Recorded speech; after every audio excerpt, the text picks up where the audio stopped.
Donc voilà ce sur quoi on tombe quand on allume le mobile. Finalement, on a donc 5 panneaux comme ça, 5 bureaux.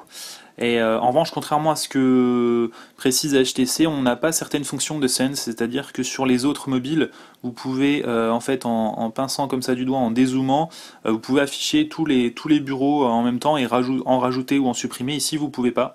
Donc on a quand même certaines fonctions qui sont supprimées, ce qui n'est pas étonnant vu que le mobile est quand même single core avec seulement 512 Mb de RAM. Donc du coup, pour faire tourner Android 4 avec la surcouche HTC, forcément c'est un peu compliqué. Comme on le revoit, la barre de notification a été un peu refaite. On a le bouton paramètres qui diffère un peu. Les menus ont été refaits aussi. Ils sont positionnés au même endroit, globalement.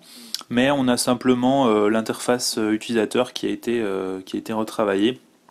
Mais bon, c'est rien d'extraordinaire à ce niveau-là. On a bien sûr toujours le système de dossier avec un dossier qui est déjà fait pour vous montrer un peu ce qu'il est possible de faire. On peut bien sûr personnaliser le dock comme on le ferait sur le bureau. Au niveau des applications, donc on a 3 onglets, tous les fréquemment utilisés et les téléchargements, donc ceux qui ont été réalisés, ceux qui ont été téléchargés sur le store.